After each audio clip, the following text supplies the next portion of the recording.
friends. I hope it has been a wonderful week. It's been a really special week here because on Wednesday, our pod family, we have a special family that we've spent this pandemic with. They both work from home, have the same levels of risk as we do.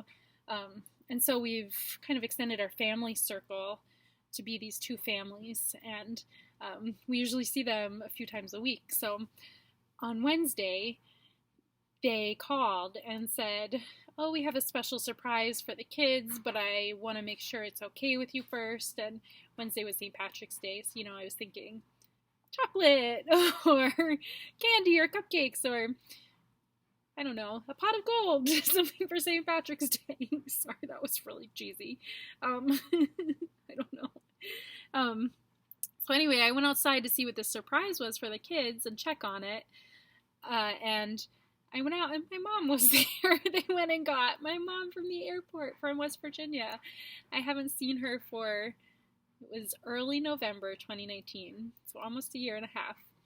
And I cried, of course. And then the kids came out and they hugged her. And so she's been here and it's been really wonderful.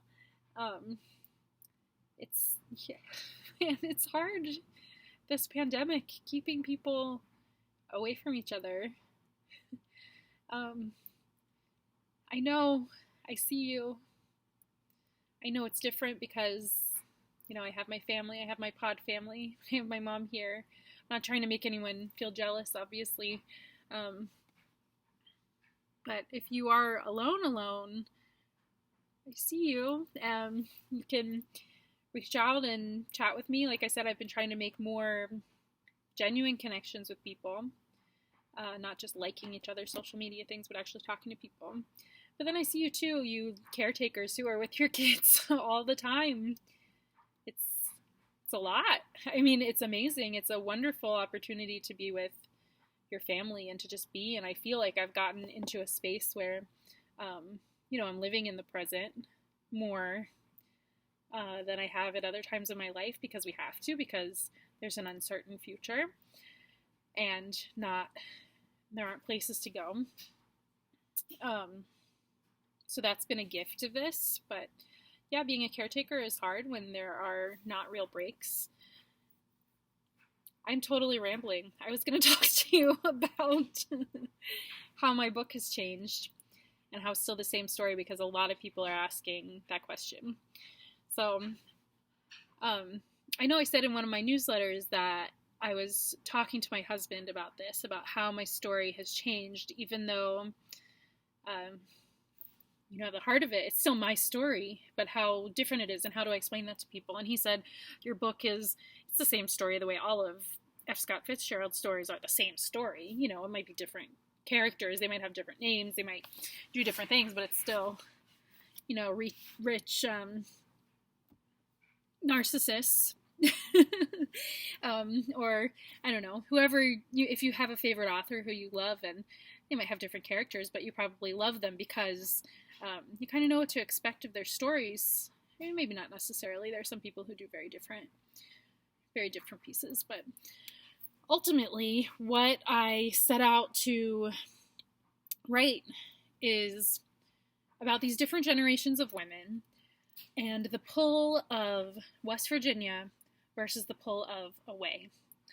And how does becoming a mother change that? How does it affect that?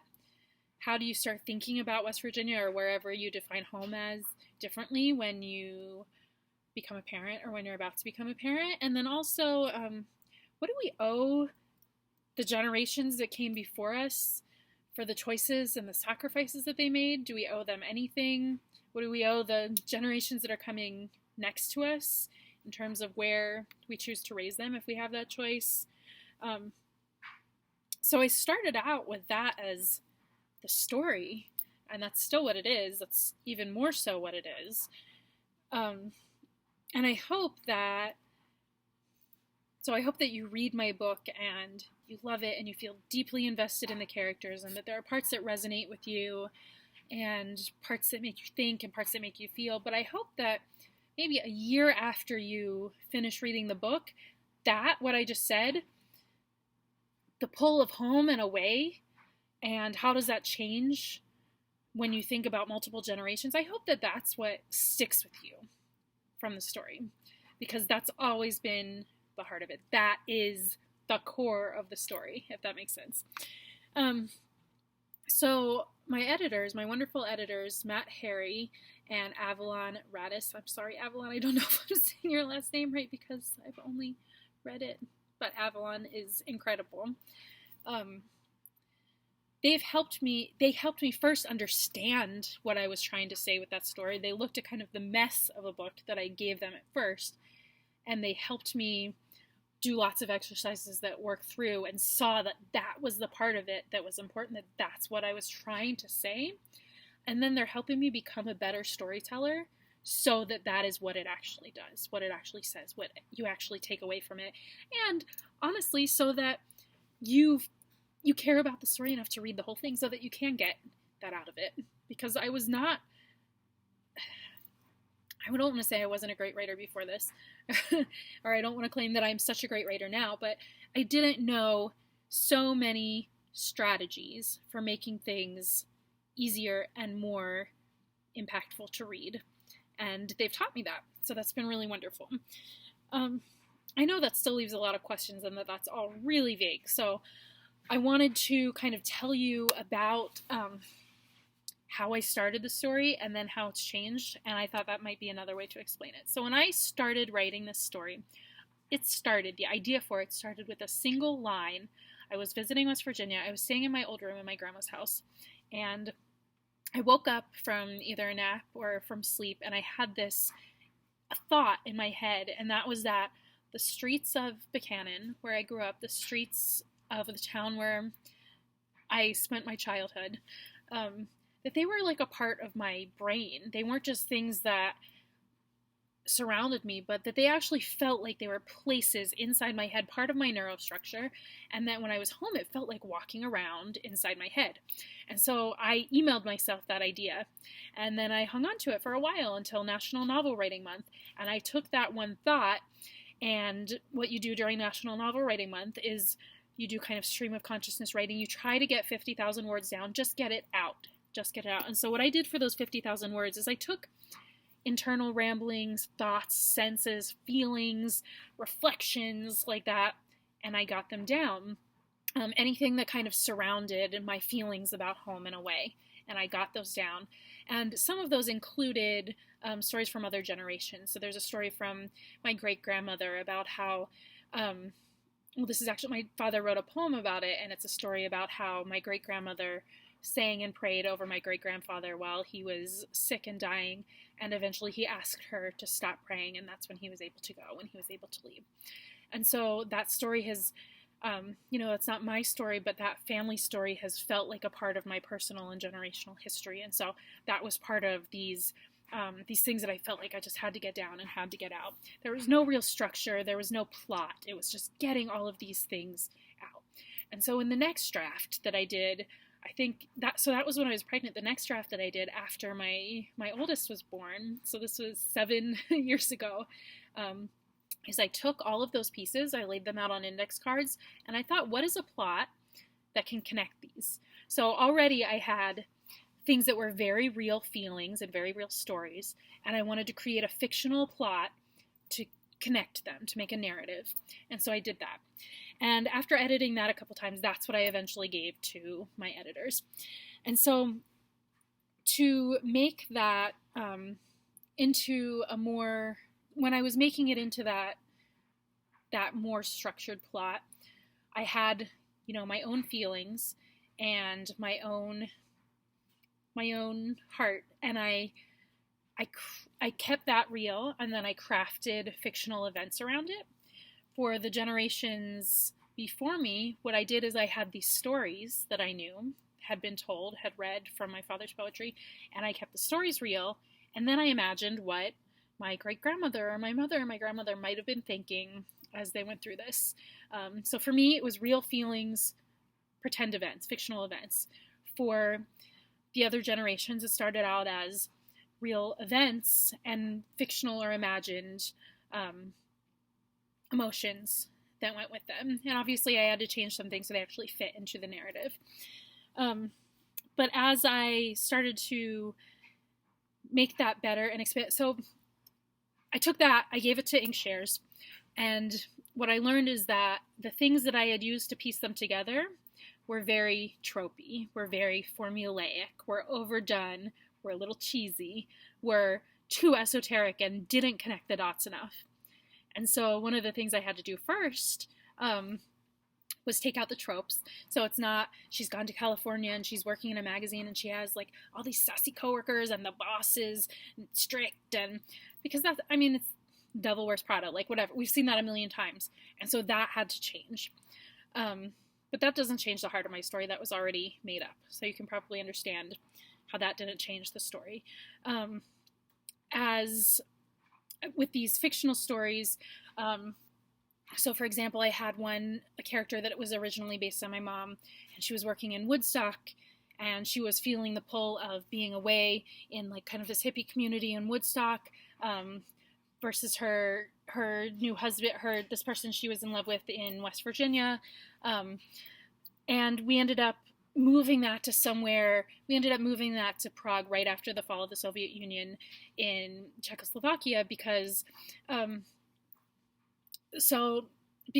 basically to emphasize the feelings of the story, which are away in a place that feels new and feels purposeful and feels exciting and feels different, versus a place that feels kind of stagnant, and I hate using this term because it's not how I feel about West Virginia, but it can feel that way to certain people and to certain characters that feels backwards, or, isolated and stifling. So moving that from Woodstock to Prague actually helped the story that I wanted to tell. It made it more real, because it gets when you're reading it, it gets the feelings across of that pull even more.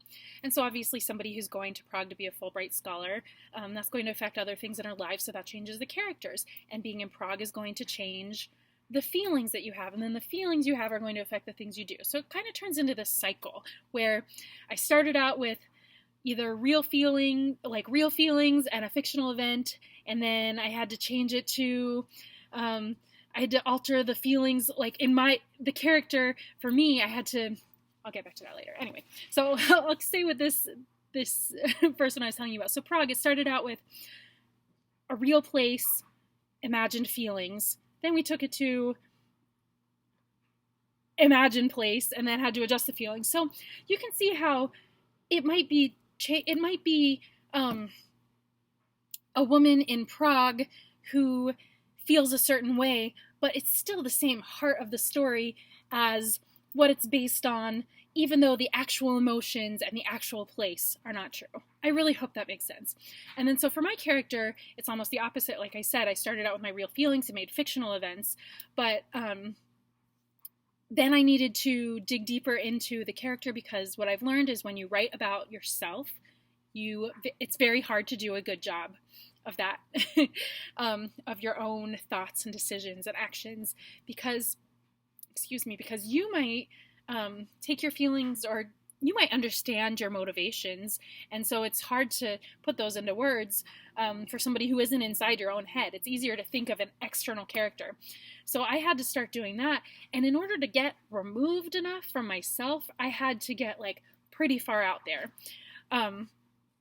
But it is still, she's not me. She's not doing the things that I have done in my life, like this, but it's still, like, that core of it is still there. Man, I am really struggling with how to articulate this to you, but I hope you can see. And the metaphor that I thought of is homeopathy, which is funny because I am not a believer in homeopathy.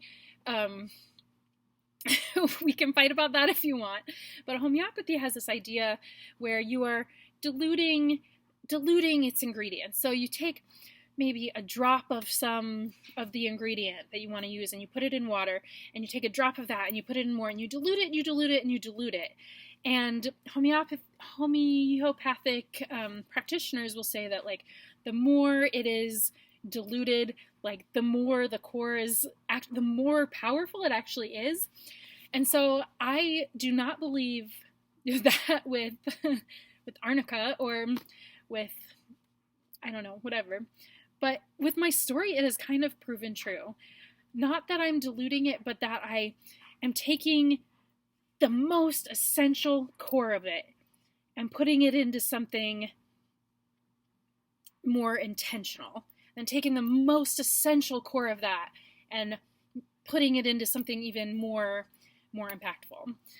And so my story, what I have come up with, is something that is even more about the pull of home and away, with these characters that somehow have these hearts that feel very familiar to me, even though even the people themselves might not recognize them, because that's what made that original core of them.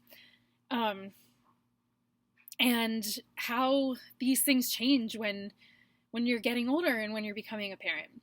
So I hope that answers some of your questions about whether it is still my book. It is still my book. I have not made a single change that I haven't felt was right, exactly what I needed to do. And it's